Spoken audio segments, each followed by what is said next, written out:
TV हौसलों की उड़ान में आपका सभी का स्वागत है। दोस्तों, जब हौसला तभी आएगा जब आपके अंदर संघर्ष की क्षमता हो, आपके अंदर ईमानदारी का परिचय हो, आपके अंदर साहस हो, तभी आप आगे बढ़ सकते हैं। आज हम आपको एक ऐसे व्यक्ति से मिलाते हैं जो संघर्ष करके, एक कह सकते हैं एक वनवास से दूर निकल के, बाहर परिवार से दूर निकल के संघर्ष करके ईमानदारी से व्यक्ति आगे बढ़ा और यहाँ सूरत शहर के अंदर एक मैसूरी जो समाज की जो संस्था है उसके 2 बार अध्यक्ष भी रह चुके हैं और वो किसी यहाँ सूरत शहर में किसी परिचय के भी मोहताज नहीं है। नमस्कार रामरतन जी बोधरा, आपका टीवी राजस्थान में बहुत बहुत स्वागत है। सबसे पहले आप हमें ये बताइए कि आप राजस्थान में कहाँ के रहने वाले थे और सूरत, सबसे पहले सूरत आए या उससे पहले कहीं और? हम बीकानेर जिले के गढ़ियाला गांव से आए हैं। पहले हमने 1977 में बिहार गए, बिहार में अपने कपड़े का व्यापार शुरू किया। बिहार से 1984 में सूरत आए, सूरत में आड़त से काम शुरू किया। उसके बाद में 87 में बॉम्बे ऑफिस किया आड़त का और फिर ट्रेडिंग शुरू की 94 में, 97 में, 98 में हम इंडस्ट्री में आए। तो पहली इंडस्ट्री हमने 98 में डाली, दूसरी फिर 2002 में डाली, तीसरी इंडस्ट्री, पहली इंडस्ट्री अमित के नाम से थी, सेकंड इंडस्ट्री 2002 में आस्था फैशन प्राइवेट लिमिटेड, 2004 में शौर्या इंडस्ट्री प्राइवेट लिमिटेड, 2006 में अरमान इंडस्ट्री प्राइवेट लिमिटेड और 2008 में एकलव्य इंडस्ट्री प्राइवेट। उसके बाद में 2000 फिर हमारा हुआ कि कुछ कपड़े से हट करके काम अपने को करना चाहिए। ठीक है, टेक्सटाइल इंडस्ट्री हो गई है, बाकी तो हमने प्लाईवुड की एक लाइन चुनी, बोर्ड जो लेमिनेशन होकर के बोर्ड आजकल वो मतलब कंप्यूटर टेबलों में और में रेडीमेड में खूब बिकते हैं। तो उसकी फिर 2012 में प्लानिंग की और 2013 में हमने फैक्ट्री शुरू कर दी। तो 2013 से वो प्लाईवुड की फैक्ट्री शुरू कर दी। उसके बाद ठीक है, कई समाज से हम जुड़े हुए हैं, समाज के संस्था में जुड़े हुए हैं। बीकानेर कंटिन्यू हर महीने मेरे जाने का, लगभग इस कोरोना छोड़ करके, कोरोना से पहले मैं हर महीने एक बार बीकानेर जाता। और हमारे एक बीकानेर में भोजनालय है जिसमें 5 रुपया थाली के अंदर में 97 से शुरू हुआ था। तो स्वामी जी राम सुखदास जी महाराज के हाथों से उद्घाटन उसका हुआ था। उसके बाद में 2014 में मुझे उसका अध्यक्ष बनाया गया, तो 2014 से मैं उसका कंटिन्यू अध्यक्ष ही हूँ। आपने बताया 84 में आप वहाँ से यहाँ आए, उससे पहले आप बिहार गए थे। तो कहने का मतलब ये है कि भाई जब आप गांव से निकले थे, एक शहर के अंदर आए, बड़े शहर के अंदर, तो क्या आपकी पहचान थी? कैसे आपने यहाँ पे संघर्ष किया, मेहनत किया? क्योंकि जब नए शहर में आते हैं तो अपने लोगों से कुछ जुड़ा अलग होना होता है, तो कैसे आपने यहाँ पे जीवन यापन किया था? बस यहाँ से हमने आड़त का काम शुरू किया और आड़त घूमे काफ़ी यूपी बिहार में। अपने उस टाइम संघर्ष यही था कि कैसे ही करके हम सेट हो जाए। और हमने आड़त सा शुरू किया, हर महीना मतलब बाहर जाते थे, टूर में जाते थे, व्यापारियों को मिलते थे। उसके बाद धीरे धीरे व्यापार सेट हुआ। जब आपने जैसे बताया आप बाहर घूमते थे, तो परिवार वगैरह आपका कहाँ साथ में रखते थे या परिवार वहीं रहता था? नहीं, परिवार पहले हमारे गांव में रहते थे। 87 में जब व्यापार सही सेट हो गया तो हम 87 के अंदर में यहाँ पर फैमिली को लेके आए थे, बच्चों को, फैमिली को यहाँ ले आए 87 में। लेकिन कहते हैं कि राजस्थानी जब लोग निकलते हैं बाहर तो एक नए एनवायरनमेंट में अपने आप को सेट कर लेते हैं, कैसा भी एनवायरनमेंट हो वहाँ का। लेकिन सबसे बड़ी चीज़ होती है एक भाषा की, एक कल्चर की, कि हम जब बाहर निकलते हैं तो हमारे लिए नए लोगों के साथ भाषा, उस भाषा में बात करना, उनको कन्वेंस करना, ये बहुत डिफिकल्ट होता है। तो आपने यहाँ पे गुजरात में आके नए लोगों के बीच में अपने को कैसे एडजस्टमेंट किया? वैसे देखिए, गुजरात के अंदर गुजराती लोग बहुत बढ़िया है और हम लोग भी जैसे दूध के अंदर चीनी की तरह मिल गए हैं, शक्कर की तरह वो मिलाकर हो गए काम। और यहाँ पर वैसे कोई हमको तकलीफ नहीं हुई। गुजराती लोग खूब अच्छे हैं और व्यापारी जितने भी थे वो बाहर के हमारे हिंदी भाषी सब थे, इसलिए भाषा का कोई प्रॉब्लम नहीं रहा। तो यहाँ फुल्ली हमको सेटिस्फेक्शन रहा। लेकिन जब आप कहते हो यहाँ पे इतना कोई तकलीफ नहीं हुआ, संघर्ष आपने किया, तो कहने वाला सबसे ज़्यादा दिक्कत जो होती है वो खाने पीने की होती है। यहाँ पे बाहर आते हैं तो अपने जैसे टूर का काम होता है या कहीं और कहीं जाना होता है, तो खाने पीने का समय नहीं होता है व्यक्ति के पास में। तो कहीं आपके साथ भी ऐसी घटनाएं घटी तो कि 2 टाइम का खाना एक टाइम ही चल जाए? देखो, वो तो अब आपको अगर संघर्ष करना है तो सब चलना ही पड़ेगा। खाना पीना पीछे छोड़ना पड़ेगा, घर को भूलना पड़ेगा।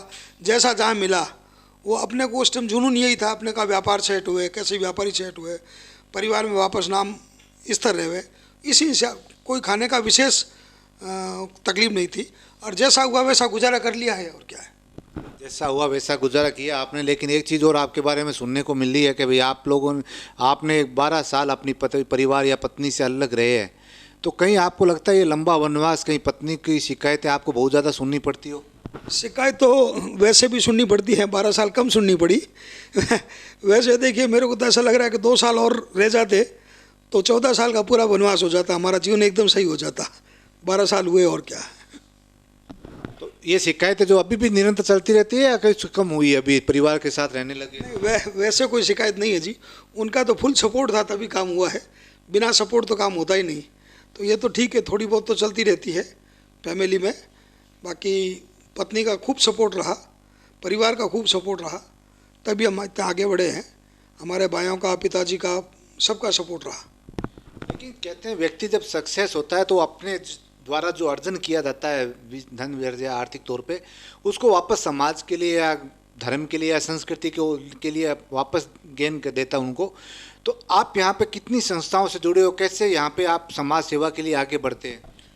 देखिए, वैसे बिल्कुल आदमी अगर धन अर्जित यहाँ से करके अगर देता है तो वो कोई एहसान नहीं करता है, हमारे हिसाब से देना चाहिए।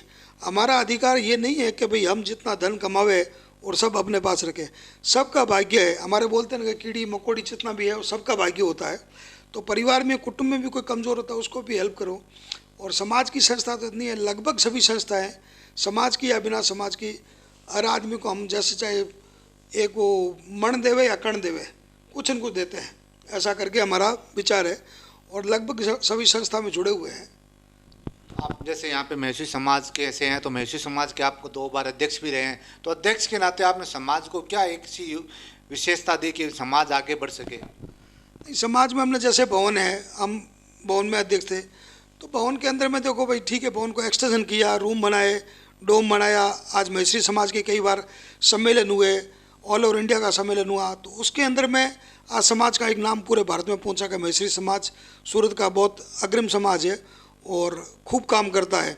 हर तक ब्लड डोनेशन के कैंप लगाए, आंखों के ऑपरेशन के कैंप लगाए, जो भी काम हुआ इस टाइप से काम हुए हैं, समाज के हित में जो भी काम करना है। अच्छा, कई बच्चे ऐसे कमज़ोर है जो फीस नहीं भर सकते, तो उसकी स्कूल फीस भी दी, जो हमारे समाज के ही है। तो समाज के लिए सब काम उस हिसाब से हुए हैं। 9 से 12 तक अध्यक्ष रहा, फिर 12 से 14 जून तक अध्यक्ष रहा। अब आप समाज के अध्यक्ष भी रहे हैं, तो इस नाते एक हम आपसे एक और, हम जो घूमते रहते हैं समाज के लोगों से मिलते रहते हैं, तो उसमें एक और सवाल आया कि महर्षि समाज अब कहता है भी ये सब बहुत ज़्यादा हो गए समाज के अंदर, अब कुछ प्रशासनिक पकड़ बनानी ज़रूरी होती है। इसके लिए आप IAS का तैयारी कीजिए, आप IRS बनिए। तो क्या ये सोच सही है आपकी? क्या ऐसे कारण हुए हैं कि आप लोगों को ये ज़रूरत पड़ी कि हम प्रशासनिक अमले में भी जाना चाहिए हमें बच्चों को? नहीं, प्रशासनिक सोच में अभी हमारे समाज की खूब मतलब बच्चे आगे आ रहे हैं। IAS IPS, वैसे इसके हॉस्टल भी हमने खोल दिए है। आज कोटा में हॉस्टल है, दिल्ली में हॉस्टल है, उसके हम ट्रस्टी भी है ऑलरेडी। महिला लड़कियों की एक हॉस्टल अलग खोली है, लड़कों की अलग हो रही है, और वहाँ से बच्चे करीब करीब अभी 10 बच्चे कम से कम निकले हैं IAS IPS के अंदर में। और खूब अच्छे मतलब हमारे समाज की अब एक ये जुनून हो गया कि नहीं, आप अपने को IAS में जाना चाहिए। प्रशासनिक पकड़ जरूरी है, देश में कोई भी काम है तो प्रशासनिक पकड़ जरूरी है, बस ये। तो फिर एक प्रशासनिक पकड़ के साथ एक और होती है भी, जब हम समाज की बात करते हैं, आप समाज के अध्यक्ष हैं, इसी नाते हम एक आपसे सवाल और करना चाहेंगे कि जहाँ तक समाज की जो विचारधारा थी, जो एक समय थे जब आपकी उम्र के लोग थे तो वो समाज में एक संगठन के रूप में रहते थे, चाहे लड़के हो चाहे लड़कियाँ हो उस समय के।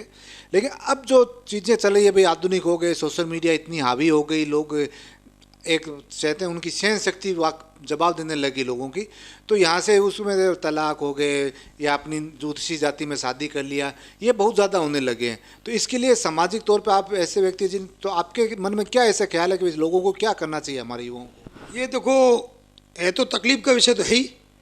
बाकी समाज में यही बोलते हैं कि देखो, बेटियों को पढ़ाओ और पढ़ाने के बाद में उसकी आप शादी करो, आगे जो डिग्री लेवे, अब वो हमारी बेटी है, जो बहू हमारे घर में आई है वो हमारी बेटी है।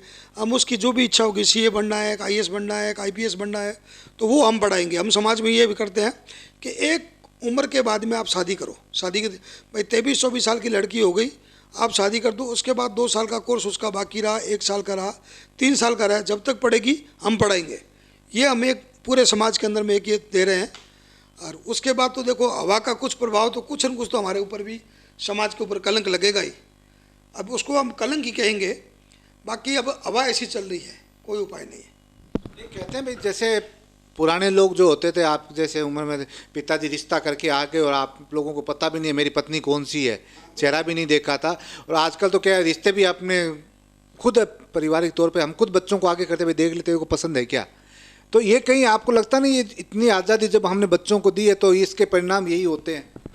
नहीं नहीं, बिल्कुल हमारे टाइम में तो जो आप बोले वही है, पिताजी ने करके आगे, हमने देखा भी नहीं था। बाकी अभी ये पोजीशन हो गई है। बाकी ये थोड़ा तकलीफ का विषय है, फिर भी हम बच्चों को समझाते हैं, शिक्षा देते हैं कि भाई जो भी है हम लोग करेंगे, तुम्हारे लिए अच्छा खोजेंगे। बाकी उसके बाद में भी कोई 1% अभी तक हमारे घर में, फैमिली में हम इतने मेंबर है, 150 मेंबर, बहनों भाइयों में अभी तक कोई भी ऐसी कोई हुई नहीं है। और अभी लास्ट तक हमने भाई साहब के पोतों की शादी की तो भी उनको बिना पूछे ही हाँ भर दी। MBA लड़के जब की किए हुए थे तो उनको बोला लड़की देखनी है और तुमको हाँ भरनी है बस, तो उन्होंने हाँ भर ली। अब आने वाली पीढ़ी के अंदर में थोड़ी सी समस्या रहेगी, उनको पूछ करके काम करना पड़ेगा। लेकिन एक चीज़ और, आप बड़े इंडस्ट्रियल हो यहाँ पे, और इंडस्ट्रियल तौर पे जब आप इतनी बड़ी पहचान रखते हो यहाँ सूरत शहर के अंदर, तो राजस्थान में जहाँ आप बीकानेर के रहने वाले हो वहाँ भी एक कहते हैं भाई राजस्थान के लिए लोग इंडस्ट्री तौर पे बाहर ज़रूर व्यापार करते हैं, कहते हैं कोई भी व्यापार हो, लेकिन राजस्थान के अंदर वो इंडस्ट्री नहीं लगा पाते हैं। तो इसके मूल कारण आप क्या मानते हैं कि राजस्थान के डेवलपमेंट में, इंडस्ट्री डेवलपमेंट में क्या कारण ऐसी कमियाँ है जिसके कारण आप लोग बाहर आके सक्सेस होते हैं, वहाँ पे नहीं हो पाते? नहीं, राजस्थान में जो बात बिल्कुल आप बोले वो सही है। राजस्थान में देखो, एक तो हमारे सरकार, जो भी सरकार रही है, मतलब उनको IAS IPS या सरकारी मदद नहीं मिलती है। कभी इलेक्ट्रिक की कमी, लेबर की कमी, वहाँ पर मतलब कोई भी आदमी है वो काम करता नहीं, जल्दी से लोन अटक जाता है, ये अटक जाता है। लोग काम करने की नीति ऑफिसर लोग नहीं करते हैं, मजबूरी में हम लोग घर छोड़ करके, राजस्थान छोड़ करके आते हैं। आज अच्छे से अगर सोच ये रहे तो अच्छी से अच्छी इंडस्ट्री राजस्थान में लग सकती है। बाकी आज जैसे गुजरात में 24 घंटा पानी है, 24 घंटा बिजली है, और सरकार की मदद पूरी है, सब्सिडी है, बैंकों से लोन फटाफट मिल जाता है। तो इंडस्ट्री को बढ़ाने के लिए बैंक का लोन भी चाहिए, 24 घंटा बिजली भी चाहिए, पानी भी चाहिए, और सरकार की भी हेल्प रहती है हर तरह की।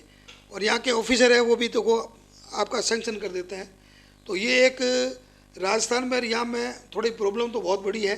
हालांकि राजस्थान में हम चाहते हैं कि राजस्थान में कोई इंडस्ट्री डाले, बाकी राजस्थान में डालते ही वही तकलीफ हो रही, काम नहीं होता है। 1-2 बार कोशिश भी की, काम नहीं हुआ। तो भविष्य में कभी आपको लगता है भाई राजस्थान या गाँव में, जैसे बीकानेर के बोले तो पापड़ बड़ी, भुजिया, ये सब बहुत बड़ी इंडस्ट्री लेवल पे वहाँ पे चलता है, ऊन मिल वहाँ की बहुत बड़ी है एनवायरनमेंट के हिसाब से, तो भविष्य में कभी ऐसी योजना है कि राजस्थान में भी कुछ ऐसा कुछ करे ताकि वहाँ के लोगों को रोजगार मिले और वहाँ पे डेवलपमेंट हो? देखिए, मन में तो है कि देखो राजस्थान में कुछ न कोई एक आधी इंडस्ट्री हम वहाँ डालेंगे बीकानेर में, कारण कि आना जाना भी हमारा बीकानेर रहे, घर भी नहीं छूटे, और हमारा लगाव भी बीकानेर से है। तो वहाँ कई संस्था से जुड़े हुए हैं, तो सोचते हैं चलो भाई एक इंडस्ट्री वहाँ पर डाले ताकि लोगों को रोज़गार भी मिले और हमारा भी मन लगा रहे, आना जाने का काम रहे, बस यही बात है। लेकिन एक चीज़ और आपके बारे में कही जाती है, आपने बहुत पहले एक अभियान चलाया था सेवण घास का, तो उस अभियान को चलाने के पीछे आपका क्या उद्देश्य था और क्यों ऐसे प्रोग्राम के भी सेवण घास का प्रोग्राम वापस अभियान चलाए? क्योंकि जब कहते हैं बिजाई खेतों में ट्रैक्टरों से हो गई तो सेवण घास तो कहीं नहीं रही, तो ये अभियान आपने क्यों चलाया और कैसे इसको आगे बढ़ाया था? भाई ये एक हमारी कोशिश जारी रही, कोशिश की थी कि भाई ठीक है, सेवन घास का अगर कार्यक्रम हो जाए तो गायों को एक सेवन घास वहाँ का समझो कि भाई अपने मोम का बादाम होता है, वैसे ही सेवन घास है। तो हमारे कुछ रामेश्वर लाल जी तापड़िया, उन्होंने भरसक कोशिश की, और मेरी माँ गुजरी थी, मैं कभी माँ का कर्ज तो चुका नहीं सकते, बाकी कम से कम सेवन घास का वापस ये लगा हुआ है। तो 2008 में हमने सेवन घास का कार्यक्रम चलाया और सेवन घास उस टाइम ये लगाई, और फिर सेवन घास की हमको ये जो आपको सेवन घास की प्रेरणा आपको जैसे आपने किससे मिली थी? सेवन घास तो पहले हम लोग गांव में रहते थे तो वहाँ सेवन घास थी, फिर जैसे ट्रैक्टर की खेती हुई तो ट्रैक्टरों से सेवन घास ख़त्म हो गया था। अब गायों के लिए बहुत परेशानी हो गई थी, सेवन घास के बगैर गायें मर रही थी। तो मन में विचार आया कि अपनी ये नथानियों की, शेरे नथानियों की इतनी बड़ी ज़मीन है, 27,205 बीघा ज़मीन है, जो इंडिया में शायद सबसे बड़ी ज़मीन है, सिर्फ गायों के लिए छोड़ी हुई है। तो वहाँ वो लोग बोले कि भाई सेवन घास ख़त्म हो गई है। तो मैं बोला भाई मेरी माँ जो है वो बहुत भगवान का नाम 16-16 घंटा पूजा करती थी, राम राम करती थी, तो सीधे तो उनके नाम से हम शुरू करें। 2007 में हमारी माँ का शरीर शांत हुआ था और 2008 में उनके पीछे ही हमने ये काम किया। तो संजोग भगवान की कृपा समझो, उनका आशीर्वाद समझो, पितरों के आशीर्वाद। जनवरी, फरवरी, मार्च तीनों महीनों में भयंकर बारिश हुई राजस्थान में, जबकि वहाँ बारिश होती नहीं है कभी, अप्रैल तक। तो उसमें सेवन घास आया तो लोगों को विश्वास हो गया, इसका मतलब बीज सेवन घास का ख़त्म नहीं हुआ है। उसके बाद में ये मतलब लोगों का मनोबल इतना बढ़ गया कि पूरे राजस्थान में सेवन घास, जगह जगह तालाब खुदवा दिए, भाई गाय पानी पिए और सेवन घास चरे। हर गांव में लगा दिया, हमारे गांव में भी लग गया, आसपास के गांव में सेवन घास का अभी तो हमको लगता है कि लाखों गाय चरे उतनी हो गई। एक संस्था है और जो अभी काफ़ी बीकानेर के अंदर चर्चा में भी है, उसमें आप जुड़े हुए नथानिया की वो गौशाला जिसका आप जिक्र करें, तो वहाँ पे जो अवैध कब्जे हैं जिसको लेकर अभी वहाँ के जो मंत्री जी हैं वो भी काफ़ी कर रहे हैं प्रयास, उसके लिए आप क्या प्रयास करें यहाँ से? वो देखिए देवी सिंह जी भाटी, वो एक्चुअली शेर है, मगरे के शेर, जिसके एमएलए पहले थे और राजस्थान के मंत्री भी रहे हैं। तो उन्होंने ये बेड़ा उठाया और उनका बेड़ा जो है 100% सक्सेस हो, जो उन्होंने काम ठान लिया वो काम होना ही है। अवैध कब्जा लोगों ने कर रखा था, उनके नाम से अवैध कब्जा सब छूट गया है और वो दीवार करवा रहे हैं। 40 बीघों के अंदर में, 40 किलोमीटर के अंदर में पूरी दीवार बना रहे हैं, 9 फुट की दीवार, बहुत बड़ी दीवार है। और वो 40 किलोमीटर की दीवार बना रहे, उसमें भी हमने सोचा चलो एक ईंट अपनी भी लगे तो ये हमारा भी कुछ, हमारे बोलते हैं आंगड़िया पुण्य, तो उसमें कुछ लग जावे, तो हमने भी उनके लिए किया है।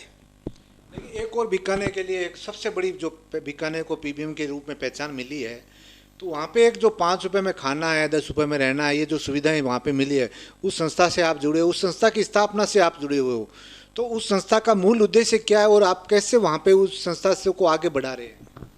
देखो, रोग निदान सेवा ट्रस्ट है, तो उसका उद्देश्य है नर सेवा नारायण सेवा, आदमी की सेवा भगवान की सेवा है।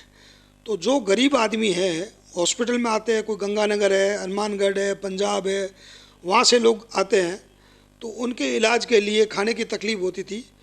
तो हम लोगों ने 97 में, एक मेरा भांजा जो एक्सपायर हो गया, बौरपेड़ीवाड़, तो वो स्टार्टिंग मतलब वही अध्यक्ष था, मैं उपाध्यक्ष 97 से था।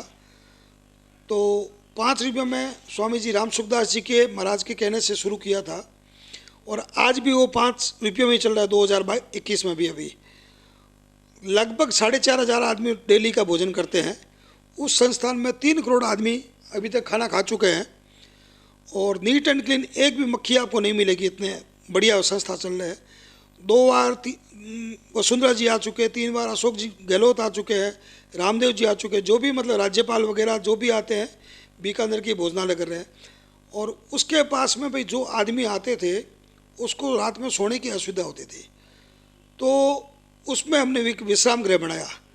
एक खाट, एक कंबल, एक तकिया, एक छोटी अलमारी, एक चद्दर, तो उसकी 10 रुपया रेट रखी।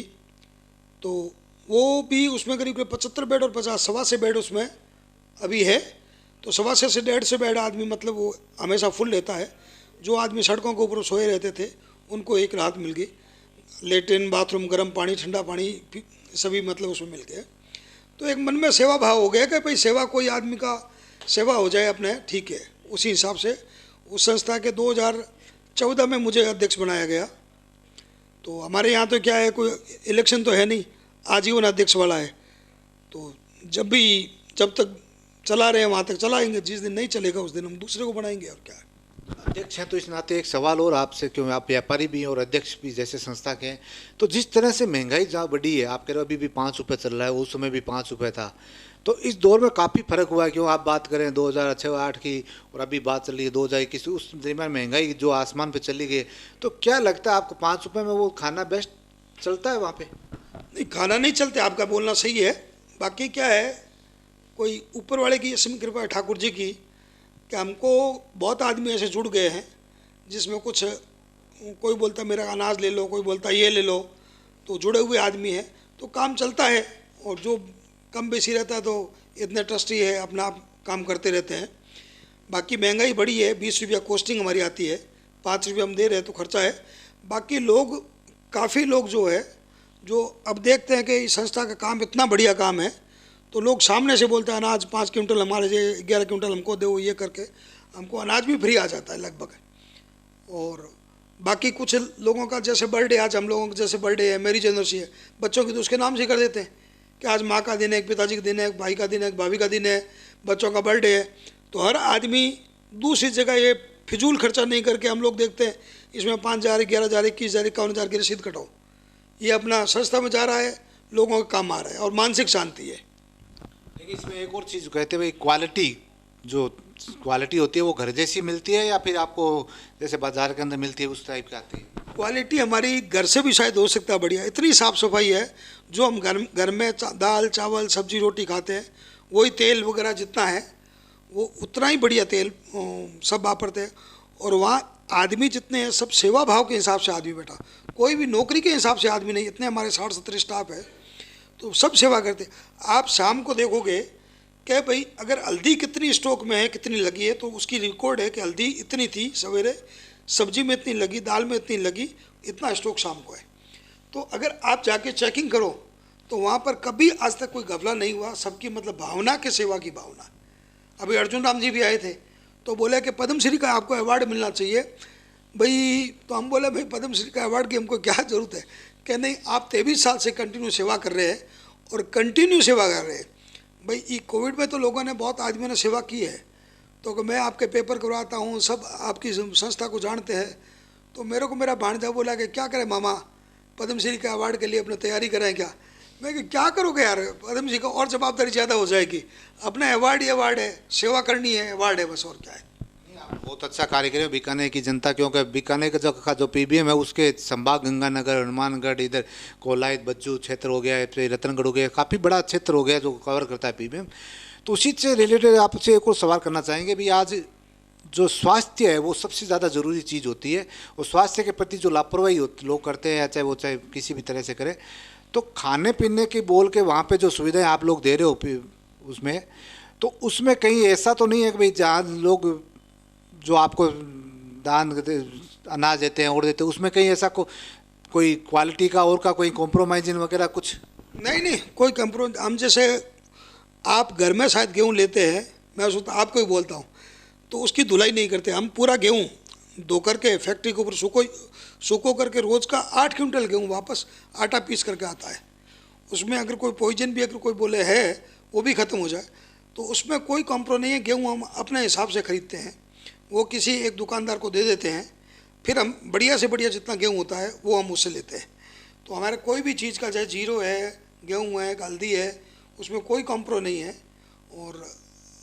और कोई आदमी, वैसे देखो अब दवा है, गरीब आदमी ऐसे भी जो दवा से मरते हैं, तो उसका भी हम अपनी संस्था की तरफ से उसके गरीबों को इलाज करवाते हैं। तो उसका इतना डॉक्टर फीस छोड़ देता है।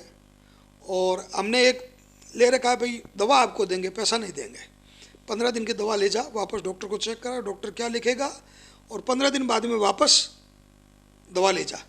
तो बहुत पेशेंट है जिसका 8-8 महीना इलाज चला है, तो पेशेंट ठीक होकर के गए। एक आदमी अभी आया था हमारे पास, वो 40 साल का था, तो कहे भाई ये मर गया, वो बोला मैं तो मर गया, मौत है। तो उसके ऊपर 70-80 हज़ार का खर्चा था। तो डॉक्टर से मिले, डॉक्टर ने दवा बहुत महंगी बताई, फिर डॉक्टर को बोला भाई दवा कुछ आप अपना नफ़ा छोड़ो, कुछ हम अपनी देते हैं। तो उसमें 70-80 हज़ार रुपया लगा, बाकी वो आदमी जीवित हो गया। और हमको मन में सेटिस्फेक्शन है कि देखो आदमी अगर जिंदा हो गया 40 साल का, उसका घर उजड़ जाता, तो अपना 80 हज़ार रुपया संस्था का लगा, तो कोई अर्जा नहीं, एक आदमी की ज़िंदगी भी मिली ना भाई। तो सही बात करें आप। लेकिन इससे एक संस्कृति का भी एक सवाल आपसे कर लेते हैं, भी राजस्थान के आप रहने वाले हैं और गौ सेवी भक्त भी कह सकते हैं। तो जो आज गायों की जो दुर्दशा हो रही है, लोग एक कहते हैं भाई अपने फ़ायदे तक गाय रखते हैं, फिर गाय दूध देना बंद करती है तो उसको बाहर निकाल देते हैं और बछड़ों का कोई उपयोग नहीं रहा। तो ये कारण से कहीं लगता है आपको कि जो लोगों की जो यूज एंड थ्रो वाली स्थिति है, उससे कहीं हमारी संस्कृति जो गौ माता हम कहते हैं उसका कहीं विनाश हो रहा है? नहीं, गौ माता का जो बात, आपका प्रश्न बहुत अच्छा है और वास्तव में बात भी यही हो रही, सुनने में काफ़ी है। बाकी हम लोग जहाँ तक होते हैं कि भाई अब जैसी भी है, जितनी संस्था से जुड़े हुए हैं, भाई गायों को जैसे बूढ़ी हो गई है, चाहे अपनी माँ होती, माँ को हम कैसे बेचते हैं, तो ये अगर हम गाय माता बोलते हैं तो वो हमारी माँ है। और हमारा कर्तव्य हर एक आदमी को हम यही बोलते हैं, भाई अपने माता की तरह इसको पालो। बुढ़ापा का माता माँ बाप का कैसा निकालते हैं, सेवा करते हैं, वैसे भी करो। दूध दिया है, अब आज दूध नहीं दे रही है, फिर भी उसको तो घास ही मांग रही ना। अगर सही हिसाब से करें ना, तो गौ माता हमसे कुछ नहीं लेती है। उसका गोबर काम आता है, उसका मूत्र काम आता है, गोमूत्र काम आता है, उसकी सब चीज़ काम आती है। तो उससे भी लोग वापस उपार्जन शुरू कर देते हैं, खाद काम आती है सब। तो अब देखो, वैसे हम सूरत में रहते हैं, हमने यहाँ पर अपने घर में भी गाय रख रखी है। हमारा दूध घर का आता है, दूध हम पीते हैं, छाछ होती है, बिलोना घर में करते हैं, यहाँ भी यही पोषण है। सूरत शहर में तो गाय रखना बहुत डिफिकल्ट है, लेकिन आप रख रहे हैं, बहुत बढ़िया बात है। लेकिन ये चीज़ और जाना, बीकानेर के रहने वाले हैं, वहाँ के जैसे आपको बताया कि बड़ी पापड़ भुजिया, काफ़ी कचौड़ी, समोसे, रसगुल्ले काफ़ी प्रसिद्ध हैं। तो कहीं आपको लगता है, जब मन में आता है कभी कि वहाँ के जाके कचौड़ी खा के आए, या वहाँ पे जाके समोसा खा के आए, या भुजिया खा के आए? मैं एक्चुअल, आप बात ऐसे पूछे, मैं बीकानेर जाता हूँ तो मेरे को एक कचौड़ी बिना खाए मेरे को लगता है बीकानेर का मेरा टूर अधूरा है। तो मेरे को चाहे डॉक्टर ने मना कर दिया होगा कि आप मत खाओ, बाकी मेरे को बिना खाए रहा नहीं जाता। भुजिया और कचौड़ी तो ज़रूरी है। देखो, कचौड़ी मेरे को बीकानेर की बहुत अच्छी लगती है, और हर महीना मैं बीकानेर जाता हूँ भोजनालय के चलते, गौशाला के चलते। और वहाँ पर एक मतलब गंगा जुबली आज गौशाला है, वो भी करीब 135 साल पुरानी होगी, राजस्थान की सबसे पुरानी गौशाला है। उसके भी हम ट्रस्टी है, 9 ट्रस्टी है। हालांकि उसके अंदर भी 9000 बीघा ज़मीन है, अभी पेड़ पौधे भी लगाए उसमें। तो उस संस्था से भी जुड़े हुए हैं, और नथाने के गोचर से भी जुड़े हुए हैं, भोजनालय से भी जुड़े हुए हैं, गांव से भी जुड़े हुए हैं। तो अब क्या है कि हमारा गांव भी गढ़ियाला छोटा गांव है, अभी वहाँ भी शमशान घाट वगैरह बनाना है, वो किया। वहाँ पर डिलीवरी, गांव के अंदर डिलीवरी रूम नहीं था, हर महीने में 50-60 डिलीवरी होती है, तो छोटे गांव में 50-60 डिलीवरी मायना रखता है। तो उसके लिए एक डिलीवरी रूम अभी बनवाया है। तो भी ठीक है, सबका कोई भगवान की कृपा है कि एक ईंट हाथ से लग जाती है, कोई आप लोगों का बस वो आशीर्वाद है। बहुत बढ़िया बात कही आपने कि एक ईंट आपके हाथ से लग जाती है। लेकिन जब आपने कहा छोटा सा गांव है हमारा गढ़ियाला, और गढ़ियाला गांव और सूरत शहर में जब आप आए तो एकदम कहते हैं नए व्यक्ति थे, नए थे। तो उस दरमियान जब आप वापस वहाँ बैकग्राउंड में गांव जाते हैं और अपने आप को देखते हैं कभी आईने में कि भाई यही गांव का मैं रहने वाला था, यहीं खेला पड़ा, और आज मैं इस स्टेज पर पहुँचा हूँ, अब तो कैसा आपको अनुभव होता है कि वो समय था जब हम संघर्ष कर रहे थे, आज वेल सेट है? ये अनुभव तो बहुत अच्छा होता है। हमको ऐसा लगता है हमारे पिताजी की, माँ की, दादाजी, पितरों की विशेष कृपा, भगवान की कृपा। हम बच्चों को भी यही बोलते हैं, आज अपने को यहाँ तक पहुँचाया या इतनी प्रतिष्ठा मिली है, उस लायक अपन नहीं है ना। हमने कुछ बहुत ज़्यादा शिक्षा कोई की है, और भगवान ने इतनी इज्जत दी है कि हमको खुद को शर्म आती है कि उस लायक हम नहीं है, इतनी दी है। और ये हमारे पितरों की कृपा है, माँ और पिताजी की जो कृपा है। तो पोतों को भी हम यही बोलते हैं, पोतियों को भी यही बोलते हैं, बेटों को भी बोलते हैं कि भाई सब उनकी कृपा से ही काम हो रहा है, अपन उस लायक नहीं है। ये उनको भी महसूस हो रहा है कि नहीं, हमारे पापा जी बोल रहे हैं वो ठीक बोल रहे हैं, पिताजी बोल रहे हैं ठीक बोल रहे हैं, कि उनकी कृपा है। और उनकी हम हमेशा स्टोरी बताते हैं कि उनका था, हर मतलब कोई गरीब आदमी आ गया, हमारे पिताजी का यही काम था कि कोई गांव का गरीब आदमी आ गया, उसके घर में चूल्हा नहीं जगह तो उसको बोले तू अनाज ले जा। उसके अगर बैल नहीं है तो वे बैल ले ले खेती जोड़ने के लिए। खेतों में पहले बैल लगते थे, गाय नहीं है गाय दिलाते थे। वहाँ पर मोमडन भी थे, तो हमारे पिताजी को वो बोलते हैं कि हमारे पिताजी तो यही है। हमारा व्यापार सब राजस्थान का ही था। मैं घर का पहला व्यक्ति हूँ जो बाहर निकला हूँ ज़बरदस्ती। मेरे घर वाले सब नाराज़ थे कि तू घर से बाहर मत निकल, गाँव में बह। और मैं वो जिद करके ही निकला। आज पूरा परिवार इधर आ गया, मेरे भाई वगैरह सब आ गए, जो मेरा विरोध कर रहे थे सभी इधर आ गए। अब ठीक है, उनकी कोई कृपा है, मेरे भाइयों का आशीर्वाद है, पिताजी का, माँ का खूब आशीर्वाद, दादाजी दादी जी का, भगवान की कृपा है, पितरों की कृपा है बस। और गांव का सबसे बड़ा आशीर्वाद है हमको। तो गांव के आशीर्वाद की आपने जो बात कही, एक चीज़ और आपके यहाँ सुनने पे मिली थी हमें कि आप लोग यहाँ पे जब शुरुआत में जब आप थोड़े से सेट हुए तो आप यहाँ पे एक भोजनालय चलाते थे अपने यहाँ पे, तो जो भी गांव से आता था उसको भोजन वगैरह आप फ्री देते थे। ये भी क्या है, कितना इसमें सच्चाई, कितने साल तक वो भोजनालय चला था? देखो, भोजनालय तो अभी तक चल ही रहा है। वो 84 में हम आए थे, 85 में भोजनालय शुरू किया था। भोजनालय नहीं था एक्चुअली, उसमें कोई भी अगर गांव का आदमी आता है तो कोई अगर जिसको नौकरी नहीं मिली है तो उसके लिए रहने के लिए एक ऑफिस अलग लेती। 87 में लगभग ये काम स्पीड से हुआ था, जब हम सेट हो गए थे पूरा, तो 87 में एक ऑफिस अलग ले ली। तो भाई कोई भी गांव से आता है तो अब गरीब आदमी, चाहे उसमें जात कोई रहे, मुस्लिम रहे चाहे ब्राह्मण रहे चाहे वो, तो यहाँ पर रहना तेल साबुन फ्री, रहना फ्री, खाना पीना चाय पानी सब फ्री। तू अपना काम कर, जब साल में 6 महीनों में 8 महीनों में 1.5 साल में 2 साल में जब सेटल हो जाए तो ऑफिस छोड़ दे, फिर कोई दूसरा आएगा। तो ऐसे चलता रहे और कोई भगवान चलाते रहे, और हमारी तो कोई ताकत ही नहीं कि हम इतना कर सकते। तो जो अब जिस तरह से आपने एक स्ट्रगल किया, एक मेहनत की, परिवार से उलझ कर आप बाहर आए, गांव से शहर निकले, तो आज जब इतना टेक्नोलॉजी हावी हो गया और इंडस्ट्री इतना डेवलप हो गया, तो कहीं जब आपने वो व्यापार उस समय किया था और आज जो टेक्नोलॉजी है, जो एजुकेशन है, तो आपको लगता है कहीं उस समय भी अगर ज़्यादा पढ़ाई लिखाई कर लेते तो आज व्यापार को कहीं और ग्रोथ पर पहुंचा सकते थे? हो सकता है, या तो हम ग्रोथ को पहुंचा देते, या फिर हम कोई भाई सर्विस में रहते ज़्यादा होती, तो फिर हम कोई इंडस्ट्री में नहीं आते। सूरत मंडी है, अंबाजी की कृपा है, तापी मैया की कृपा है। यहाँ पर जो ईमानदारी से जिस आदमी ने काम किया है और संघर्ष से काम किया है, लोगों से नीति हमेशा साफ रखी है, उस आदमी के देखो इस मंडी के अंदर में प्रोग्रेस हुई है, भगवान ने दी है, कोई अम्बा मैया की कृपा है रही है। आपके पास वैसे आपने जो इतनी संस्थाओं से जुड़े हो, बीकानेर भी जाना आना रहता है, बहुत बड़ी भागदौड़ होती है एक व्यापार के लिए भी, तो कहीं पारिवारिक तौर पर एक चाहे पत्नी हो चाहे बच्चे, उनकी एक शिकायत देती है, पिताजी आप समय नहीं दे पाते हो हमें, आप तो संस्थाओं में चले जाओ, संडे मिलता है उसमें संस्थाओं में चले जाते हो, और कोई होता है तो रिश्तेदारी में चले जाते हो, कहीं ये शिकायतें मिलती है? नहीं, शिकायतें जो मिलने वाली बात है वो हल्की फुल्की तो होती है, बाकी उसकी वो वैसे कोई गंभीर नहीं रहती है। उनको मालूम है कि भाई अब हम बोलेंगे तो भी इनका जो नशा है काम करने का, जुनून है बीकानेर जाने का हर महीने का, यहाँ समाज में बॉम्बे किसी लड़का लड़की का संबंध कराना है तो ठीक है, लोग जो करेंगे उसी के पास आएगा ना, जो नहीं करेंगे उसके पास कैसे जाएंगे। तो अपने को करना है, और समाज के आदमी बुलाए तो चेष्टा भी रहती है कि मरना पड़ना, कोई बैठक होती है, समाज कोई रहो, चाहे मैसरी समाज रहो चाहे अग्रवाल समाज रहो। हमारे अग्रवाल समाज में भी हमारी ठीक है, भगवान की कृपा से अच्छी प्रतिष्ठा उन्होंने भी दी है, हर समाज में दी है। तो अब थोड़ी बहुत तो परिवारों में हर जगह रहती है। बाकी हमको देखो, बेटे कभी पूछते नहीं हैं पापा जी क्या कर रहे हैं, क्या खर्च कर रहे हैं, ना हम उनको बताते हैं, और आज तक हमारा चलता आया है। तो ये हम अपने आप को भाग्यशाली समझते हैं कि हमको ऐसे दोनों पुत्र मिले हैं कि हमको आज तक पूछते नहीं है कि आप कितना खर्चा करते हो, क्या करते हैं। हाँ, वो कभी नहीं पूछते, और वाइफ को हम बताते भी नहीं, ना वो पूछती है। और हमारा परिवार चलाने के पीछे उनका भी बहुत बड़ा हाथ है भाई। कहते हैं पत्नी का बहुत बड़ा हाथ होता है तभी सफलता प्राप्त होती है। लेकिन एक मारवाड़ी में आपसे एक सवाल और करेंगे कि आप जो प्रोग्राम चला रहे हैं या आप जो काम कर रहे हैं, अभी मैं एक युवाओं ने मैसेज देने की कोशिश करें ताकि वे संघर्ष करें, तो बी खाता थे कहीं कहना चाहो कि अपन युवाओं ने कहीं मैसेज देना चाहो अपन बीकानेरी भाषा में? मेहनत करो, और बस समय भी चेंज होगी, पढ़ाई लिखाई भी बहुत ज़रूरी है। आज IIT है में थे एडमिशन ले, और कोई चीज़ है, फिर खूब संघर्ष करो और ईमानदारी हमेशा रखो, तो हर काम ईमानदारी से ही सफलता मिल सी। बाकी थे अगर बेईमानी कोई राख सो, चोरी कर सो, तो बिल्कुल को नहीं हुआ।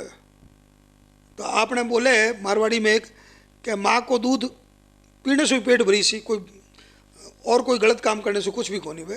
तो भाई बात है, युवा ने आई बोल रहे हो कि खूब मेहनत करो और माँ बाप की आज्ञा मानो, जो भी बे कहे बी के रास्ते से चलो और ईमानदारी से काम करो बस। जी, आप कुछ भी कीजिए लेकिन ईमानदारी से कीजिए, अपनी मेहनत कीजिए, तभी आप सफलता की ओर अग्रसर होंगे।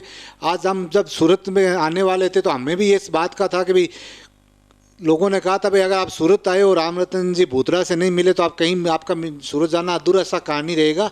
तभी हमने इनसे एक मुलाकात का समय लिया और इनसे मिले, और इन्होंने जो बातें बताई भी, संघर्ष करके यहाँ पे अपना पेट नहीं भरा, इन्होंने अपने से जितने लोगों का पेट भर सके उतने लोगों का पेट भरा। और इनके यहाँ जो पारिवारिक स्थितियाँ, जो यहाँ 40-50 सालों से स्टाफ इनके यहाँ नौकरी करा है जब से ये आए हैं यहाँ पे, तो ये एक महान विभूति है जिसके से हमने आपको परिचय करवाया और आगे भी और परिचय करवाते रहेंगे। बहुत बहुत धन्यवाद राम नारायण जी भूतरा, आपका कीमती समय दिया, इसके लिए आपका बहुत बहुत धन्यवाद सर। धन्यवाद साहब आपका, आपने हमको इस लायक समझा, उसके लिए आपको खूब खूब आभार और धन्यवाद।